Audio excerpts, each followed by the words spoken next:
வணக்கம் சோதரி நண்பர்களே. கலியுகத்தை பொறுத்த வரைக்கும் திறமைசாலிகளுக்கு கூட இங்கே இடம் கிடையாது. அதிர்ஷ்டசாலிகளுக்கு மட்டுமே இங்கே இடம் உண்டுங்கிறது ஒரு எழுதப்படாத விதி.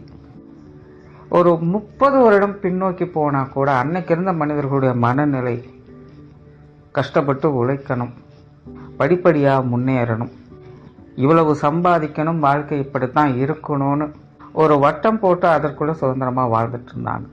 அவங்களுடைய அடிப்படை தேவைகள் அப்படிங்கிறது ரொம்பவுமே குறைவாகத்தான் இருந்தது, தேவைக்கு ஏற்பதாக இருந்தது. ஆனால் இன்னைக்கு இருக்கிற காலகட்டம் அப்படி இல்லை.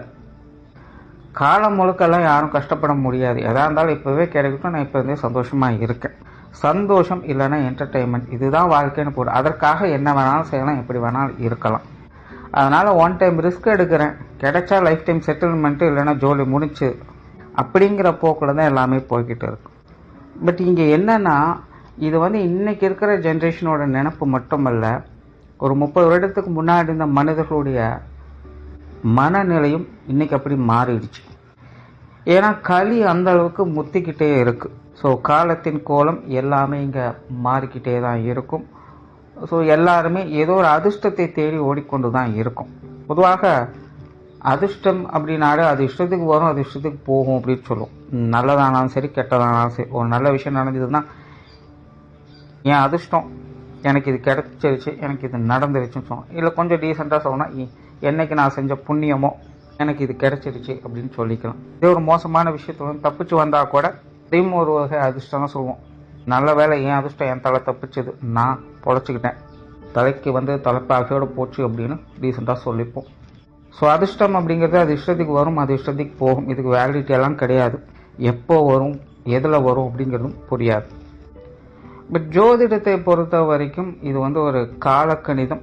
இங்கே ஒவ்வொரு விஷயங்களுமே இது இப்படித்தான் இருக்கும். குறிப்பாக ராசி நிலைகள்னு எடுக்கும் பொழுது ஒவ்வொரு ராசிகளுக்குமே இப்படிப்பட்ட ஒரு வாழ்க்கை நிலை தான் இருக்குது, இந்த மாதிரி தான் இருக்கும் அப்படின்னு தனித்தனியாக சில விஷயங்கள் டிஃபால்ட்டாக அமைக்கப்பட்டிருக்கு. எல்லாருக்குமே ஒரே மாதிரி ஒரே விஷயங்களில் அதிர்ஷ்டம் அப்படிங்கிறது கிடைச்சது கிடையாது. ஒவ்வொருத்தருக்கும் ஒவ்வொரு விதங்களில் மாறி மாறி தான் இருக்கும். உண்மையிலேயே அது எப்போவுமே பார்த்தீங்கன்னா நடக்கும்போது தெரியாது, நடந்து முடிஞ்சதுக்கப்புறம் தான் தெரியும் இதுதான் நம்மளோட அதிர்ஷ்டம் அப்படிங்கிறது. அதுவும் பார்த்தீங்கன்னா காலம் தாழ்த்தி தான் தெரியும், அப்போவே கூட தெரியாது. ஒரு 10 வருஷத்துக்கு முன்னாடி எனக்கு டைம் நல்லா இருந்துச்சுங்க, நல்லா சம்பாதிச்சேன், நல்லா வேலை பார்த்தேன், நல்லா எல்லா விஷயங்களுமே எனக்கு கை கொடுத்துச்சு அப்படின்னு பேசுவோம். ஸோ இப்படி எல்லாம் முடிஞ்சு காலம் தாழ்ந்ததுக்கு அப்புறம் தான் இந்த விஷயங்களே புரியும், இதுதான் நம்மளுடைய அதிர்ஷ்டம் அப்படிங்கிறது. ஸோ இதெல்லாம் அப்போவே எனக்கு புரிஞ்சிருந்தது அப்படின்னா அன்னைக்கே கொஞ்சம் எக்ஸ்ட்ரா எஃபர்ட் போட்டு இன்னும் கொஞ்சம் எல்லாம் நல்லா எல்லாத்தையும் செஞ்சுருப்பேன் அப்படின்னு சொல்லுவோம். இந்த ஒரு குழப்ப நிலைகள் தீர்றதுக்கும் தெளிவு பெறதுக்கும் தான் இந்த ஜோதிடத்தில் ஒவ்வொரு ராசிக்கும் டிஃபால்ட்டாக என்னென்ன விஷயங்கள் அதிர்ஷ்டமாக அவங்களுக்கு அமையுது, எப்படி அது வேலை செய்யுது அப்படிங்கிறத பற்றி சில விஷயங்களை சொல்லியிருக்கு. அப்படி உங்களுடைய ராசிக்கு என்ன மாதிரியான அமைப்புகள் இருக்குது அப்படிங்கிறத பற்றி தான் இந்த பதிவில் நாம் பார்க்க போகிறோம். கடகம். கடக ராசியை பொறுத்த வரைக்கும் இது ஒரு பாசிட்டிவான சென்சிட்டிவ் ராசி. ரொம்பவுமே உணர்ச்சி பூர்வமாக செயல்படக்கூடியவங்க, மனோபலம் மிகுந்தவங்க. பட் ப்ராப்ளம் என்ன அப்படின்னு பார்த்தீங்கன்னா, சந்திரன் எப்படி வளர்வதும் தேய்வதுமாக இருக்குதோ அதே மாதிரி இந்த கடகராசிக்காரங்களுடைய வாழ்க்கை நிலையிலையும் எல்லா விஷயங்களிலுமே இந்த இருமைத்தன்மை அப்படிங்கிறது வேலை செய்யும். தனிப்பட்ட முறையில் இவங்க பாசிட்டிவாகத்தான் இருப்பாங்க, பாசிட்டிவான விஷயங்களை நோக்கி தான் போவாங்க. சுருக்கமாக சொல்லணும்னா நல்லது எதுவோ அதை தேடி போகக்கூடியவங்க இந்த கடகராசிக்காரங்க. ஆனால் இவங்களுடைய வாழ்க்கையில் இவங்களுக்கு கிடைக்கக்கூடிய எல்லா விஷயங்களுமே இந்த இருமைத்தன்மைகளை தான் கிடைக்கும். அப்படித்தான் இந்த அதிர்ஷ்டமும் இவங்களுக்கு வேலை செய்யும். பொதுவாக கடகராசியை பொறுத்த வரைக்கும் இந்த திடீர் அதிர்ஷ்டம், திடீர் யோகம் அப்படின்னலாம் சொல்லுவாங்க பார்த்தீங்களா, அந்த விஷயங்கள் இந்த ராசிக்கு அதிகமாக வேலை செய்யும். எதையும் எக்ஸ்பெக்ட் பண்ணாத நேரத்தில் தான் பலவித அனுகூலங்கள், காரியங்கள் அப்படிங்கிறதே உங்களுக்கு கிடைக்க ஆரம்பிக்கும். இன்னும் சொல்லப்போனால் ரிவர்ஸ் சைக்காலஜியில் சில விஷயங்கள் வேலை செய்யும். ஏதோ ஒரு விஷயங்கள் நடந்திருக்கும், அதை நினச்சி ரொம்பவுமே பதட்டப்படவும் பயப்படவும் செய்வாங்க. என்னென்னமோ ஆயிருமோன்னு எப்படியெல்லாமும் கற்பனை பண்ணுவாங்க. ஆனால் உங்களோட லைஃப்பில் அதெல்லாம் பார்த்தீங்கன்னா இந்த மாதிரி எதுவுமே இருக்காது, எல்லாம் சப்புன்னு முடிஞ்சிடும். கொஞ்சம் கூட எதிர்பார்க்காத மாதிரி அந்த முடிவுகள் அவங்களுக்கு ஒரு ஆச்சரியத்தை ஏற்படுத்தும். அதே போல் ஒரு நல்ல விஷயத்துக்கும் அப்படி தான். உண்மையிலேயே எதை செஞ்சாலும் அதை செஞ்சாலும் அப்படியானா இப்படியானா என்னென்னமோ கற்பனை பண்ணி எதோ செஞ்சுட்டு போவாங்க. ஆனால் கடைசியில் பார்த்தீங்கன்னா அதனுடைய ரிசல்ட் அப்படியே ரிவர்ஸ் ஆகி அதுவும் பார்த்தீங்கன்னா அவங்களுக்கு அதிர்ச்சி ஓட்டும். ஸோ இந்த சடன் சேஞ்சஸ் இல்லைன்னா சடன் பெனிஃபிட்ஸ், இந்த அமைப்பு தான் பார்த்தீங்கன்னா கடகராசிக்காரங்களுடைய அதிர்ஷ்டமே. எதிர்பாராததை எதிர்பாருங்கள் அப்படிங்கிறது கடகராசிக்கு மட்டும்தான் முழுமையாக பொருந்தும். இதன் அடிப்படையில் தான் கடகராசிக்காரங்க இயற்கையாகவே பார்த்தீங்கன்னா ஒரு செல்ஃப் டிஃபென்ஸோட எப்பவுமே வேலை செய்வாங்க. வருமுன் காப்போம் அப்படிங்கிற நிலைகளில் இருப்பாங்க. கேர் அண்ட் அஃபெக்ஷன் அவங்ககிட்ட அதிகமாக இருக்கும். எல்லாத்துலேயுமே ஒரு பாதுகாப்பு உணர்வோடையே தான் அவங்க செயல்படுவாங்க. அதே போல எந்த ஒரு உறவுகளையோ எந்த ஒரு விஷயங்களையுமே ரொம்பவுமே அவங்க இறுக்கி பிடிக்கிறதும் கிடையாது, அசால்ட்டா விட்டு விடுறதும் கிடையாது. ஒரு மிதமான கட்டுப்பாட்டுக்குள்ள எப்பவுமே ஒரு அரவணைப்புக்குள்ள விருப்பத்தோடையே செயல்பட்டுக்கிட்டே இருப்பாங்க. அதுல நடக்கக்கூடிய அந்த நிறைகுறைகளுக்கு தகுந்த மாதிரி அவங்களுடைய காரியங்கள் கொஞ்சம் ஏற்ற இறக்கங்களோடு காரசாரமாகவோ நகைச்சுவை உணவு கலந்தோ இருந்துட்டு வரும்.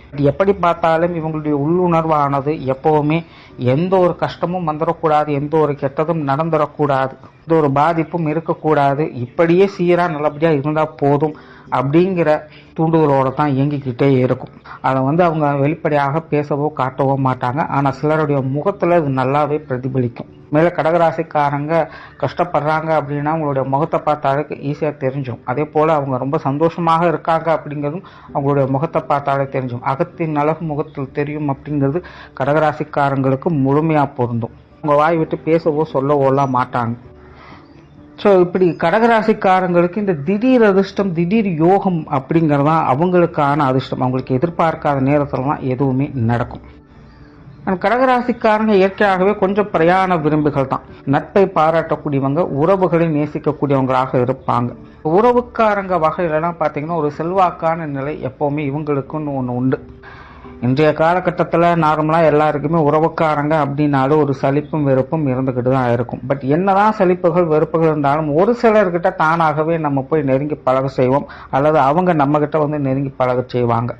ஸோ அந்த லிஸ்ட்டில் பார்த்தீங்கன்னா இந்த கடகராசிக்காரங்களுக்கு எப்போவுமே ஒரு முதலிடம் அப்படிங்கிறது இருக்கும். என்னதான் கஷ்ட நஷ்டங்கள், மனதளவில் ஏற்ற இறக்கங்கள், குறைகள் நிறைகள் இருந்தாலும் கூட உறவுகள் அப்படின்னு வந்துட்டாலே அதை நேசிக்கக்கூடிய, அரவணைத்து செல்லக்கூடிய அந்த பக்குவம் கடகராசிக்காரங்களுக்கு இயற்கையாகவே உண்டு. மற்றவங்களாக இருந்தால் உதாசீனப்படுத்திட்டு போவாங்க. நம்ம கடகராசிக்காரங்களுக்கு அந்த நிலை இருக்கிறது இல்லை. எதிரிகளையும் நண்பர்களாக பார்க்கக்கூடிய பக்குவம் கடகராசிக்காரங்களுக்கு தான் உண்டு. இது இவங்களுக்கு கிடைத்த மிகப்பெரிய அதிர்ஷ்டம்னே சொல்லலாம். இந்த மாதிரியான குணாதிசயங்கள் மூலமாக இவங்களுக்கு கிடைக்கக்கூடிய நன்மைகளும் பல விதங்களில் இருக்கும். சும்மா வாழ்க்கை ஒரே நேர்கோட்டில் போகிற மாதிரி இல்லாமல் பல விஷயங்களையும் பல அனுபவங்களையும் பெறக்கூடிய அமைப்புகள் இவங்களுக்கும், இதன் மூலமாக மற்றவங்களுக்கு பயனுள்ள விஷயங்களை தரக்கூடிய அமைப்புகளும் இவங்களுக்கு உருவாகும். கொஞ்சம் நாலேஜ் ஷேரிங் அப்படிங்கிறது இவங்களுக்கு இயற்கையாகவே இதன் மூலமாக ஏற்படுது.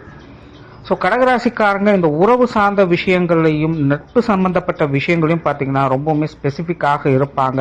அது எப்படி இருந்தாலும், என்ன மாதிரியான சிக்கல் நிறைந்த விஷயங்களாக இருந்தாலும் இவங்களுக்கு ஏதோ ஒரு வகையில் ஆதரவு தரக்கூடிய விஷயங்களாகத்தான் அது இருக்கும். அதே போல் இந்த வெளியூர் வெளிநாடு சம்பந்தப்பட்ட விஷயங்கள் கூட கடகராசிக்காரங்களுக்கு ஒரு சிறப்பான வகையில் அமையும். இயற்கையாகவே இந்த கடகராசிக்காரங்களுக்கு கடல் கடந்து செல்லணும், வெளி இடங்களில் போய் வசிக்கணும் அப்படிங்கிற எண்ணங்கள் அதிகமாக இருக்கும். நிறைய பிரயாணங்களை அவங்க இயற்கையாகவே செய்வாங்க. ஆன்மீக வழிகளில் அவங்க பின்பற்றக்கூடிய அமைப்புகள் உண்டு. ஆன்மீக காரியங்கள், பணிகளில் ஈடுபடக்கூடிய அமைப்புகள், புண்ணிய வேலைகள், தர்ம காரியங்களில் ஈடுபடக்கூடிய அமைப்புகள், இது எல்லாமே இவங்களுக்கு இயற்கையாகவே அமையும். நார்மலாக இது கடகராசி பெண்களுக்கு இது அதிகமாகவே பிரதிபலிக்கும். சில நல்ல விஷயங்களை செய்யறது கூட புண்ணியம் பண்ணியிருக்கணும்னு சொல்லுவாங்க. ஸோ அந்த மாதிரியான ஒரு புண்ணியம் இவங்களுக்கு இயற்கையாகவே உண்டு. இதெல்லாம் இவங்களுக்கான மிகப்பெரிய அதிர்ஷ்டம் தான். எப்பேற்பட்ட மோசமான ஜாதகம் இருந்தாலும் கூட இந்த ஆன்மீக பணிகளில் ஈடுபடக்கூடிய அமைப்புகள் இந்த கடகராசிக்காரங்களுக்கு இயற்கையாகவே உண்டு. நாத்திகம் பேசக்கூடிய கடகராசிக்காரங்க பெரும்பாலும் இருக்க மாட்டாங்க. ஒரு சிலருக்கு சுய ஜாதகரையாக சில கிரக அமைப்புகளோட சேர்க்கை இருக்கிறதுனால மூட நம்பிக்கை சார்ந்த விஷயங்கள் கொஞ்சம் ஒதுங்கி இருப்பாங்களே இல்லாமல் அவங்களும் கூட ஆன்மீகத்தை சப்போர்ட் பண்ணக்கூடிய அமைப்புகள் உண்டு. ஏன்னா இயற்கையாகவே கடகத்தை பொறுத்த வரைக்கும் இந்த ஆன்மீக நாட்டம் அப்படிங்கிறது உங்களுக்கு உடன் பிறந்த குணமாக இருக்கும். ஏன்னா அந்த பிறப்பே பார்த்தீங்கன்னா புண்ணியத்தை சேர்க்கக்கூடிய அமைப்புகளில் தான் இருக்கும். அதனால நல்ல காரியங்கள், குறிப்பா தர்ம காரியங்களில் ஈடுபடக்கூடிய அமைப்புகள் அவங்களுக்கு இயற்கையாகவே உண்டு. இந்த தர்மம், புண்ணியம் போன்ற விஷயங்கள்லாம் அவங்களுக்கு டிஃபால்ட்டாக வேலை செஞ்சுட்டு இருக்கிறதுனால தான் அவங்களுக்கு எதிர்ப்புகள் அப்படிங்கிறது அவ்வளோ சீக்கிரம் இருக்கிறது இல்லை. என்னதான் விரோதிகள், எதிரிகள் இருந்தாலும் கூட சூழ்நிலை சந்தர்ப்பங்கள் மாறும் பொழுது இவங்க கிட்ட திரும்பவும் ஒட்டத்தான் செய்வாங்க. இவங்களும் அவங்களை அரவணைத்து போகத்தான் செய்வாங்க. இந்த மாதிரி ஒற்றுமையாக கூடி வாழக்கூடிய அமைப்பே இந்த கடகராசிக்காரங்களுக்கு பெருமளவில் நல்ல விதமாக அது வேலை செஞ்சுட்டு இருக்கும். அதே போல இந்த திருமணத்திற்கு பிறகு இந்த புகுந்த வீடு சம்பந்தப்பட்ட விஷயங்கள்லாம் பார்த்தீங்கன்னா இவங்களுக்கு ரொம்பவுமே சப்போர்ட்டாக இருக்கும். அங்கே இவங்களுக்குன்னு ஒரு தனித்துவமான மெஜாரிட்டியான விஷயங்கள் எப்பவுமே இருக்கும். அதே போல சுயமரியாதையை என்னைக்குமே விட்டு கொடுக்க மாட்டாங்க. இவங்களுடைய சுயமரியாதை கெற மாதிரி எந்த ஒரு காரியங்களும் இவங்க ஈடுபட மாட்டாங்க. கிளியரா சொன்னா கடகராசிக்காரங்க கொஞ்சம் தற்பெருமைவாதிகள் தான். என்னதான் மோசமான நிலைகள் இருந்தாலும் அனாவசியமான வார்த்தைகள் இவங்க கிட்ட இருந்து வர்றது இல்லை. இப்படிப்பட்ட சூழ்நிலைகள் இருந்தாலும் தன்னையும் தன்னுடைய குடும்பத்தையும் உயர்த்தியே காட்டிப்பாங்க. செல்ஃப் மோட்டிவேஷன் அப்படிங்கிறது உங்களுக்கு எப்பவுமே வேலை செஞ்சுட்டு தான் இருக்கும். அதே போல இந்த கலை சம்பந்தப்பட்ட விஷயங்கள்ல இவங்களுக்கு எதிர்பாராத நன்மைகள் ஆதாயங்கள் அப்படிங்கிறது நிறைய இருக்கும். பொதுவாக இந்த கடகராசியில பிறக்கக்கூடியவங்களுக்கு இந்த வித்வத்தன்மை அப்படிங்கிறது அதிகம். இயல் இசை, நாடகம், இதிகாசங்கள், புராணங்கள், இல்லைன்னா இந்த மீடியா சம்பந்தப்பட்ட பொழுதுபோக்கு சம்பந்தப்பட்ட விஷயங்கள்ல இருக்கக்கூடியவங்களுக்கு எல்லாமே பார்த்தீங்கன்னா கடகராசிக்காரங்களுக்கு ரொம்பவுமே சப்போர்ட்ஃபுல்லா இருக்கும். அதுல ரொம்பவுமே ஆர்வத்தோடு செயல்படுவாங்க. அதுல நல்ல புகழ்ச்சி அடையக்கூடிய அமைப்புகள் அவங்களுக்கு உண்டு. அதே போல ஒரு சொகுசான வாழ்க்கை, நல்ல ஒரு வீடு வாசல்களோட, படிப்பு வாசனைகளோடு எப்பவுமே ஒரு டீசென்டான வகையை வெளிப்படுத்தக்கூடிய நிலைகள் இவங்களுக்கு எல்லா விஷயங்களுமே தானாக அமையும். பெண்கள் சகவாசம் இவங்களுக்கு இயற்கையாகவே உண்டு. விவசாயம், அழகு சாதன பொருட்கள், தொழில்நுட்பம் சார்ந்த விஷயங்கள், ஆன்மீக ரீதியான விஷயங்கள், கல்வி சம்பந்தப்பட்ட விஷயங்கள், குழந்தைகள் சார்ந்த விஷயங்கள், நிலபுலன்கள் சார்ந்த விஷயங்கள், இப்படி இன்னும் பல விஷயங்கள்ல இவங்களுக்கு கொடுப்பனை அப்படிங்கிறது நல்லபடியாகவே இருக்கும். ப்ராப்ளம் என்னன்னா கடகராசிக்காரங்க இது எல்லாத்தையும் புரிஞ்சுக்கிறது அப்படிங்கிறது கொஞ்சம் கஷ்டமா இருக்கும். ஏன்னா இது முன்னாடி சொன்னதே தான். சந்திரனுக்கு எப்படி வளர்ப்பிறை தேய்ப்பிறை அப்படின்னு இருக்குதோ அந்த மாதிரி உங்களுடைய வாழ்க்கை நிலையும் அந்த இருமைத்தன்மைகள் அப்படிங்கிறது அதிகமாக வேலை செய்யும். என்னதான் நல்ல விஷயங்கள் இருந்தாலும் அதுலேயே சில சங்கடங்களையும் கஷ்டங்களையும் சேர்த்தே தான் இவங்க அனுபவிச்சுட்டு இருப்பாங்க. பட் அதுவே இவங்களுக்கு பாசிட்டிவாகவும் வேலை செய்யும். என்னதான் சங்கடங்கள் பிரச்சனைகள் இருந்தாலும் அதற்குள்ள இருக்கக்கூடிய நன்மையும் இவங்க பார்க்கக்கூடிய அமைப்புகள் இவங்களுக்கு மட்டுமே உண்டு. ஸோ கெட்டதுலேயும் ஒரு நல்லது நடக்குது அப்படிங்கிற ஒரு அமைப்பு, அந்த அதிர்ஷ்டம், யோகம் கடகராசிக்காரங்களுக்கு மட்டுமே உண்டு.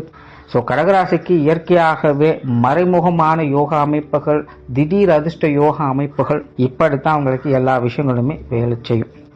யூகத்தின் அடிப்படையில் கூட பல விஷயங்களையும் திறமையாக செயல்படுத்தக்கூடியவங்களாக இருப்பாங்க. சும்மா வெறுமனே கற்பனைகளில் உழலக்கூடியவங்களாக இல்லாமல் எண்ணங்களை செயலாக மாற்றக்கூடிய அமைப்பு இந்த கடகராசிக்காரங்களுக்கு இயற்கையாகவே உண்டு.